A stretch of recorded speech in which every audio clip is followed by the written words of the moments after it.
So students, we have studied in our earlier class about outstanding expenses and prepaid expenses. Now we will going to understand accrued income. Our third adjustment entry is the accrued income. First we have to understand what is accrued income. Accrued income is a type of income, a source of income where we have earned the income but we have not received that particular income. For example, हमने किसी का कोई काम complete किया और उस काम को करने में हमें कमीशन रिसीव होना है 2000 रुपए। ठीक, मतलब 2000 रुपए का कमीशन हमें रिसीव होना है, बट हमने कल पढ़ा था आउटस्टैंडिंग एक्सपेंसेस। ये ऐसा समझ लो कि outstanding income to be received, कि हमें काम कर चुके हैं बट इनकम अभी आना बाकी है। तो हमने किसी का वर्क कंप्लीट किया जिसका मुझे 2000 रुपीज कमीशन मिलना है। Out of that 2000 he has paid me 1500 rupees in cash while 500 are still to be paid. ये हमारा ड्यू टू बी रिसीव्ड है, कि ये हमें रिसीव होना बाकी है, जिसको हम क्या कहेंगे, एक्रूड। एक्रूड इनकम किसे कहते हैं? Income earn but not received. Income earn but not received का मतलब है कि वो इनकम जो हमने अर्न कर ली है बट हमने रिसीव नहीं की। तो यहां पर हम अर्न 2000 रुपए का कमीशन कर चुके हैं बट हमने रिसीव खाली 1500 ही किए और 500 रुपए मुझे रिसीव होना बाकी है। तो ऐसी सिचुएशन में जो मेरी जर्नल एंट्री होगी वो होगी cash account debit with the amount we have received in cash, that is 1500. Now whatever the amount we have not received which is considered as our accrued income, तो हम उसे accrued मानते हुए कि हमें आने वाले समय में रिसीव होगा, तो हम इसे असेट मानते हुए accrued कमीशन के नाम से, क्योंकि कमीशन था तो accrued कमीशन अकाउंट डेबिट 500, और ये पूरा का पूरा कमीशन हमारी इसी साल की इनकम है जो हमने अर्न कर ली। ये हम पूरा 2000 रुपीज कमीशन में इसलिए डाल रहे हैं क्योंकि हम यहाँ पर एक्रूअल अजम्पशन फॉलो करते हैं। एक्रूअल अजम्पशन क्या कहता है कि हमने जो भी अर्न किया, चाहे वो रिसीव किया या नहीं किया, but whatever we have earned in the current year that should be considered as our income for the current year. That's why we are considering the commission account with rupees 2000 as we have earned the total commission of 2000, while out of that 2000 we have received only 1500 in cash, still 500 to be received which is considered as our accrued commission, जिसे हम balance sheet के अंदर इस accrued commission को balance sheet के अंदर asset side में mention किया जाएगा, क्योंकि ये मुझे बैलेंस शीट में असेट साइड में इसलिए मेंशन किया जाएगा क्योंकि ये आने वाले टाइम में मुझे रिसीव होगा, इसलिए मैं इसे बैलेंस शीट में असेट साइड में मेंशन करूंगा। और मेरी कमीशन जो इनकम के तौर पर पीएनएल में इनकम साइड में लिखेंगे वो पूरी की पूरी 2000 रुपीज से मेंशन की जाएगी। तो जब भी हम किसी भी एक्रूड इनकम की जनरल एंट्री पास करेंगे तो एंट्री होगी accrued income account debit to income account. जिस भी रेस्पेक्टिव इनकम की हम एक्रूड इनकम है उस इनकम को आपको क्रेडिट करना है। तो यहाँ हमने क्या एंट्री पास की, accrued commission account debit to commission account 500 and cash account debit to commission account 1500। ये जनरल एंट्री हमें एक्रूड इनकम के तौर पर पास करनी है। नाउ हम दूसरा पार्ट पढ़ेंगे अब, unearned income. Unearned income is quite opposite to the accrued income. Unearned income का मतलब है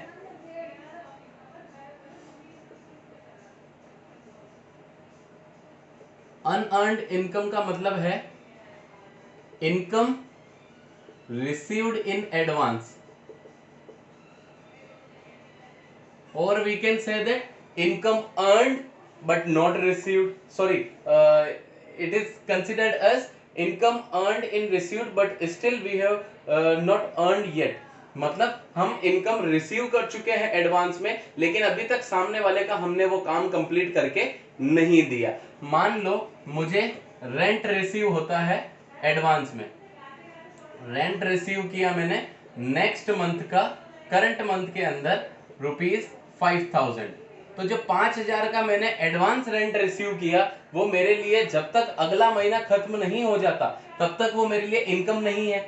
वो तब तक मेरे लिए लाइबिलिटी है कि हो सकता है जिसने मुझे रेंट एडवांस में पे किया वो कल आकर मुझे मना कर दे कि सर मैं आपके इस रूम को अब नहीं लेना चाहता, मुझे मेरा रेंट एडवांस जो है वो आप वापस रिटर्न कर दें। तो जब तक हमारा नेक्स्ट मंथ पूरा कंप्लीट नहीं हो जाता तब तक ये 5000 हमारे लिए रेंट इनकम या रेंटल इनकम के तौर पर कंसिडर नहीं किया जाएगा। So whatever we have received in advance for which we have not served that person for that respective income, तो ऐसी सिचुएशन में हमारी जनरल एंट्री होगी income account debit to unearned income account.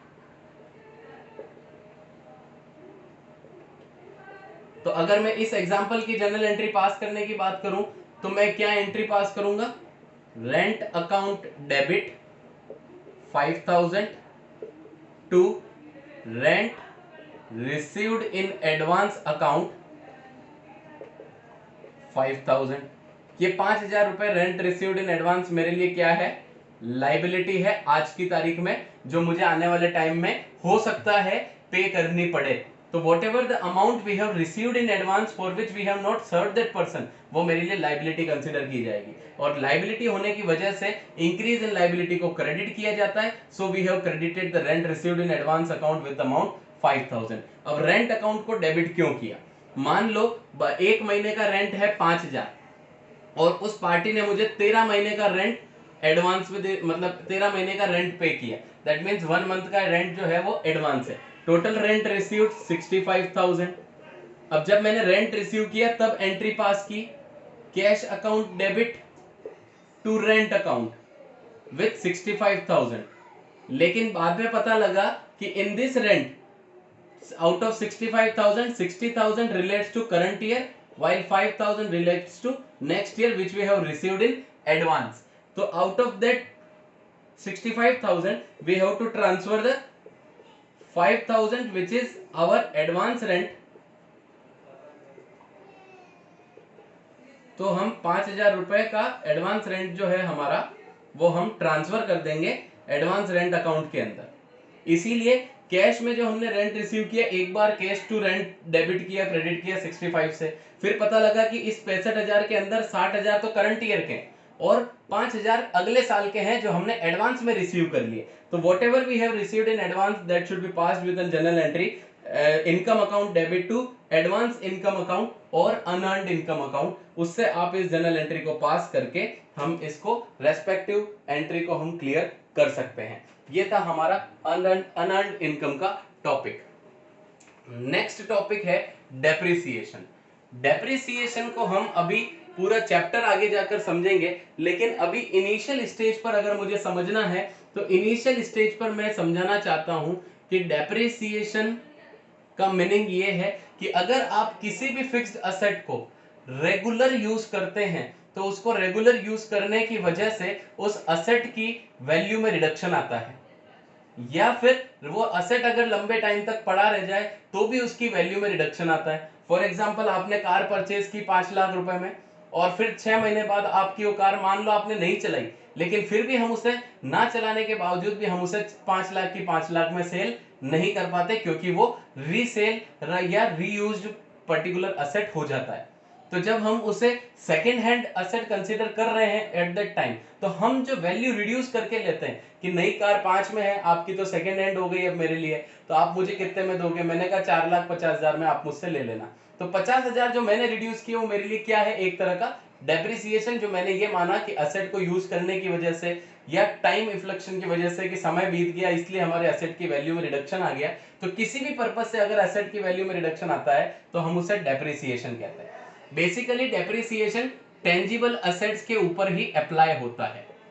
जो भी असेट जिनका फिजिकल प्रेजेंस होता है उन्हीं असेट की वैल्यू रिडक्शन को डेप्रिसिएशन पर अप्लाई किया जाता है। तो हम ये तो क्लियर है कि डेप्रिसिएशन का मतलब है हमारे असेट की वैल्यू में रिडक्शन आना, और डेप्रिसिएशन ऐसे देखा जाए तो एक तरह का हमें लॉस है। So whatever the loss we have incurred और we have to pay or we have to charge for that particular asset, all the expenses and losses are to be debited. So journal entry क्या होगी, depreciation account debit to asset account। जिस भी asset के ऊपर depreciation charge कर रहे हो वो आपको journal entry पास करनी है, depreciation account debit to asset account। ये है हमारा डेप्रिसिएशन का कंसेप्ट। नेक्स्ट कंसेप्ट हम समझते हैं, तो वो है interest on capital. Interest on capital का मतलब है कि जितना पैसा हमने फर्म के अंदर कैपिटल के तौर पर इन्वेस्ट किया हुआ है, तो फर्म मुझे उन पैसों के ऊपर इंटरेस्ट पे करेगी। That means from the point of view of firm, interest on capital firm के लिए क्या है? एक्सपेंस है, कि फर्म को ये उसके ऑनर को ब्याज देना है जितना पैसा उसने इन्वेस्ट किया हुआ है। तो फर्म के लिए तो एक तरह से एक्सपेंस या लॉस हुआ जो फर्म को पे करना है ऑनर को, and all expenses and losses are debited. तो ये तो क्लियर है कि इंटरेस्ट ऑन कैपिटल अकाउंट जो होगा उसकी जनरल एंट्री में डेबिट होगा, क्योंकि ये एक्सपेंस और लॉस है फर्म के लिए, तो उसे डेबिट किया जाएगा। अब ये बेसिकली इंटरेस्ट ऑन एक्सपेंस किसको दे रही है फर्म? ऑनर को। और ऑनर को किसके बदले दे रही है? उसने जो कैपिटल फर्म के अंदर लगा रखी है उसके ऊपर ब्याज दे रही है फर्म, की आपने हमारे ऊपर इतना पैसा लगा रखा है, तो जो पैसा हमने आपसे उधार ले रखा है उन पैसों के ऊपर हमारा ये इंटरेस्ट आपको बनता है जो हम आपको पे कर रहे हैं। The same interest on capital has been added to the capital account. That's why increase in capital, हमारी कैपिटल 10,000 है, 10,000 के ऊपर 1,000 का इंटरेस्ट आता है, तो अब हमारी कैपिटल 10 से बढ़कर कितनी हो जाती है फर्म में? 11,000। That means increase in capital, और जब कैपिटल इंक्रीज होती है तो हम उसे क्रेडिट करते हैं। तो जनरल एंट्री क्या हो गई? Interest on capital account debit to capital account. ये एंट्री हम पास करेंगे इंटरेस्ट ऑन कैपिटल के केस में। नाउ नेक्स्ट टॉपिक है हमारा interest on drawings. Interest on drawings का मतलब है कि जिस तरह से फर्म ने जो पैसा उधार लिया है ओनर से, उस कैपिटल के ऊपर ब्याज दे रही है फर्म, उसी तरह से अगर ओनर ने कभी भी पैसा फर्म से विड्रॉ किया है उसके पर्सनल यूज के लिए, बिजनेस के लिए नहीं, अपने पर्सनल यूज के लिए अगर कोई भी पैसा फर्म ने विड्रॉ किया है तो हम उसे ड्रॉइंग्स कहते हैं। और जो भी पैसा फर्म से उसने अपने पर्सनल यूज के लिए विड्रॉ किया तो फर्म उसके ऊपर उससे इंटरेस्ट चार्ज करेगी कि आपने हमारे से इतना पैसा ले लिया अपने पर्सनल पर्पस के लिए, उन पैसों के ऊपर हम आपसे इंटरेस्ट चार्ज करेंगे। जिस तरह से फर्म इंटरेस्ट ऑन कैपिटल पे करती है ओनर को कैपिटल के ऊपर, उसी तरह से इंटरेस्ट ऑन ड्रॉइंग्स वो चार्ज करती है, क्योंकि इंटरेस्ट ऑन ड्रॉइंग्स हमारे लिए क्या है? इनकम है, क्योंकि ये फर्म को रिसीव होगी और कौन पे करेगा? ओनर। कहां से पे करेगा? अपने कैपिटल अकाउंट से। तो अगर वो कोई भी इंटरेस्ट उसके निकाले हुए पैसे के ऊपर ओनर पे करता है तो वो उसकी कैपिटल को रिड्यूस कर देगी। कि अगर मैं कहूं मेरे पैसे लगे 50,000 बिजनेस में और 5,000 इंटरेस्ट ऑन ड्रॉइंग्स बनता है जो मुझे पे करना है फर्म को, तो अब मेरे फर्म में पैसे कितने लगे रह गए? 50 में से 5 चले गए तो 45,000 ही रहेगा। That means we have reduced our capital. और जब भी कैपिटल रिड्यूस होगी एंट्री होगी कैपिटल अकाउंट डेबिट, और फर्म के लिए इंटरेस्ट ऑन ड्रॉइंग्स क्या है? Income. All income and gains are credited to interest on drawing account. इस जनरल एंट्री के साथ हम इस पर्टिकुलर रेस्पेक्टिव स्पेसिफिक या एडजस्टमेंट एंट्री को पास करेंगे। ये है हमारे इंटरेस्ट ऑन कैपिटल और इंटरेस्ट ऑन ड्रॉइंग्स का कंसेप्ट। नेक्स्ट कंसेप्ट जो हम समझने जा रहे हैं वो होगा closing capital, sorry closing stock. Next concept क्या है? Closing stock. क्लोजिंग स्टॉक का मतलब है कि साल खत्म हो गया, अब मेरे पास जो स्टॉक पड़ा हुआ है अब मुझे उसे वैल्यू करके बुक्स ऑफ अकाउंट्स में रिकॉर्ड करना है। इसकी रिकॉर्डिंग कहां पर होती है? 2 जगह पर इसे रिकॉर्ड किया जाता है। एक रिकॉर्डिंग होती है ट्रेडिंग अकाउंट में जो मैन्युफैक्चरिंग एक्सपेंसेस और इनकम से डील करता है, तो एक होती है ट्रेडिंग अकाउंट में और दूसरी होती है बैलेंस शीट की असेट साइड में। इन 2 जगह पर क्लोजिंग स्टॉक को डिस्क्लोज किया जाता है, बैलेंस शीट की असेट साइड में और ट्रेडिंग अकाउंट जो कि मैन्युफैक्चरिंग पर्पस के लिए बनाया जाता है, तो हम ट्रेडिंग अकाउंट में भी क्लोजिंग स्टॉक को इन्वॉल्व करते हैं। At the time of valuation of closing stock we have to calculate the actual value of closing stock as well as net realisable value of closing stock. हम दोनों ही value calculate करेंगे। Closing stock का valuation जब भी होगा तो at the time of valuation of closing stock हम 2 वैल्यू कैलकुलेट करेंगे। एक होगी एक्चुअल वैल्यू जो हमारी बुक्स में आ रही है, जितने रुपए पे हमने उसे परचेज किया। दूसरी वैल्यू होगी net realisable value. Net realisable value का मतलब क्या है कि आज की तारीख में अगर उस स्टॉक को बेचने जाऊं तो उससे कितने रुपए रियलाइज होंगे। तो अगर मान लो मैंने स्टॉक खरीदा था तब उसकी कीमत थी 10,000 रुपए। आज की तारीख में अगर उस स्टॉक को मैं बेचने जाऊं, हो सकता है आउटडेटेड की वजह से, टेक्नोलॉजी एडवांसमेंट और हमारी पुरानी टेक्नोलॉजी का बना हुआ है उसकी वजह से, अगर असेट की वैल्यू में, क्लोजिंग स्टॉक की वैल्यू में रिडक्शन आता है, मान लो अब उसकी कीमत 8,000 ही है, अगर आज हम सारे स्टॉक जो हमारे पास 10,000 का खरीदा हुआ है, हम उसे अगर आज की तारीख में बेचने की रेट निकाले तो वो 8,000 ही होती है।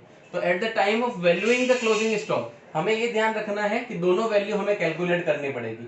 एक्चुअल तो हमें बुक्स में नजर आ जाएगी कि इतने में खरीदा है, लेकिन नेट रियलाइजेबल वैल्यू हमें कैलकुलेट करनी पड़ेगी कि अगर आज की तारीख में इस असेट को हम या स्टॉक को बेचते हैं तो उससे कितने रुपए रियलाइज होते हैं।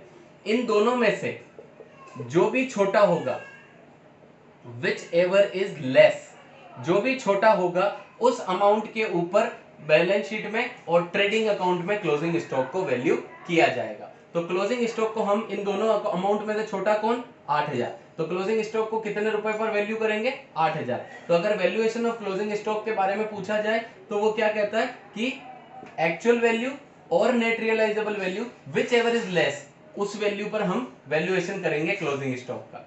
क्लोजिंग स्टॉक के ऊपर ये ऐसा इसलिए अप्लाई होता है क्योंकि हमने एक कंसेप्ट पढ़ा था चैप्टर 3 में जिसका नाम था प्रूडेंस कंसेप्ट। प्रूडेंस कंसेप्ट क्या कहता है कि आने वाले टाइम में अगर कहीं पर भी लॉस नजर आता है तो उससे एंटिसिपेट करो, बट प्रॉफिट नजर आए तो आप उसे छोड़ दें।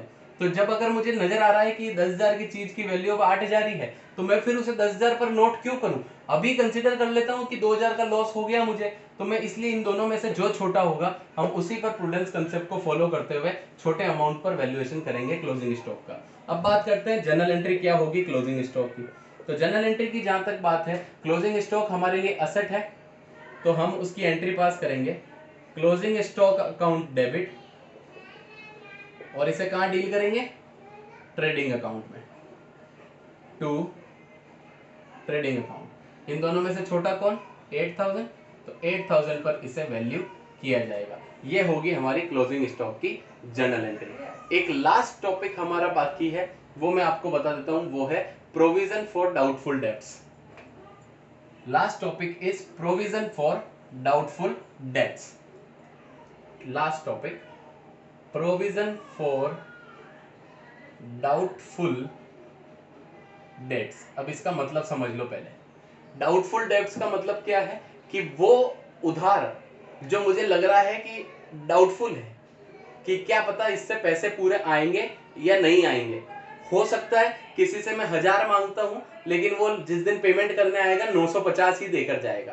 तो ऐसे कितने लोग हैं, कितने रुपए को आप अज्यूम करते हैं कि इतने रुपए आपके लिए डाउटफुल हैं, कितने रुपए आपको लगते हैं कि या कितने परसेंटेज आपसे लोग डिस्काउंट मांगकर जाएंगे या आपको पैसा कम देकर जाएंगे। तो उन डेट के ऊपर हम एक प्रोविजन बनाकर चलते हैं। ये भी प्रूडेंस कंसेप्ट ही कहता है कि आने वाले टाइम में अगर कहीं आपको लगता है कि लॉस हो सकता है तो आप उसके लिए पहले से तैयारी करके रखें। तो हम उसी के लिए पहले से प्रोविजन बना के रखेंगे कि मुझे लगता है कि मेरे टोटल डेटर जो हैं वो हैं 10,000 रुपए के, और उनमें से कुछ लोग ऐसे हैं जिनका मैं समअप करूं तो 5% का वो मुझसे डेट जो है वो डाउटफुल लगती है।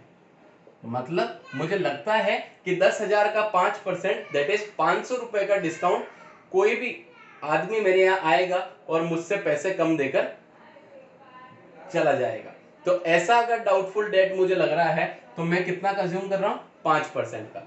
5% का मुझे अगर पहले से लग रहा है कि मेरा डाउटफुल है कि पैसा डूब सकता है या मुझे रिसीव नहीं होगा, तो मैं उसके लिए पहले से प्रोविजन बनाकर चलूं, ऐसा मुझे प्रूडेंस कंसेप्ट कहता है। मैं उसी प्रूडेंस कंसेप्ट को फॉलो करता हूं, तो उसके अकॉर्डिंग प्रोविजन जो है वो मेरे लिए एक तरह से लायबिलिटी है जिसको मैं अभी एज्यूम कर रहा हूं और मुझे अभी उन पैसों को अलग निकाल कर रखना पड़ेगा। ठीक, जब मैं प्रोविजन क्रिएट करूंगा तो उस प्रोविजन को क्रिएट करने के लिए मुझे वो प्रोविजन कहां से बनेगा, प्रॉफिट एंड लॉस अकाउंट से। मैं मेरे प्रॉफिट में से पैसा कम करूंगा और कुछ पैसा मैं आने वाले लॉस के लिए पहले से सिक्योर करके रख दूंगा। तो प्रूडेंस कंसेप्ट को फॉलो करते हुए मैं क्या एंट्री पास करूंगा, profit and loss account debit to provision for doubtful debts. वो कितने रुपए से होगी, 5% ऑफ 10,000 जो आएगा मेरा 500 रुपीज। इतने रुपए से मैं मेरे प्रॉफिट में से प्रॉफिट का फिगर रिड्यूस कर दूंगा और उन पैसों को अलग इकट्ठा करूंगा एक प्रोविजन बनाकर डाउटफुल डेब्ट्स के नाम से 500 रुपए का, ताकि आने वाले टाइम में अगर कोई डेटर मुझे आने वाले समय में पैसा नहीं देता है तो मुझे पता है कि मेरा 500 रुपए डूब सकता है, उतने का नुकसान मैं बियर कर लूंगा प्रोविजन में से। अब हो सकता है इससे ज्यादा का नुकसान भी हो, और हो सकता है हम किसी का मान रहे थे कि ये पैसा हमें कम देकर जाएगा और वो पूरा देकर चला जाए। तो प्रोविजन सिर्फ हमारी तरफ से एंटीसिपेशन है, हमारी तरफ से सिर्फ अनुमानित वैल्यू है, हम सिर्फ प्रिडिक्ट कर रहे हैं कि इतने रुपए का मुझे डाउटफुल लगता है कि ये पैसा डूब सकता है या इतने रुपए मेरे डूब सकते हैं, उतने का मैंने प्रोविजन बना लिया अपने प्रॉफिट को रिड्यूस करके। तो जनरल एंट्री होगी profit and loss account debit to provision for doubtful debts account 500। अब बात आती है इसका डिस्क्लोजर कहां होगा। इसे डिस्क्लोज किया जाएगा या तो हम इसे बैलेंस शीट की लायबिलिटी साइड में डिस्क्लोज कर सकते हैं, या फिर जनरली ये डाउटफुल डेब्ट्स हमारे डेटर में से रिड्यूस होते हैं तो हम इसका मेन जो एक्चुअल डिस्क्लोजर होता है वो होता है असेट साइड के अंदर। डेटर जो हमारे टोटल हैं उनमें से हम इसे रिड्यूस कर देंगे या डिडक्ट कर देंगे। तो कैसे डिस्क्लोजर होगा, ये मान लो बैलेंस शीट का फॉर्मेट है और ये हमारी असेट साइड है और ये लायबिलिटी साइड होती है। असेट साइड में हमने लिखा डेटर्स, वो कितने के हैं 10,000, और जिसमें से मुझे कितने का प्रोविजन बनाया मैंने 500 का। तो यहां लिखेंगे less provision for doubtful debts 500 rupees minus करके नेट फिगर हम बाहर अमाउंट वाले कॉलम में मेंशन करेंगे 9,500 के नेट डेटर हमारे इतने रुपए के असेट हैं। 10,000 में से हम मान रहे हैं कि 500 डूब सकते हैं, तो हमारे डेटर कितने के मानेंगे हम 9,500 के। क्लियर। तो ये है हमारा प्रोविजन फॉर डाउटफुल डेब्ट्स का कंसेप्ट। तो इस कंसेप्ट के साथ हमने चैप्टर जर्नल को कंप्लीट किया है। उससे रिलेटेड जितनी भी हमने specific entries, adjustment entries, opening entries, इन सब के बारे में हमने इस चैप्टर में समझा, और स्पेसिफिक ट्रांजैक्शंस जो हमें आने वाले टाइम में देखने को मिलेंगे तो हम उनसे कैसे डील करेंगे उसके बारे में हमने इस चैप्टर में समझा। जो नेक्स्ट चैप्टर हम इससे नेक्स्ट स्टेप है हमारी वो है, ये हमने बेसिक एंट्री पास की है। अब बात आती है क्लासिफिकेशन की।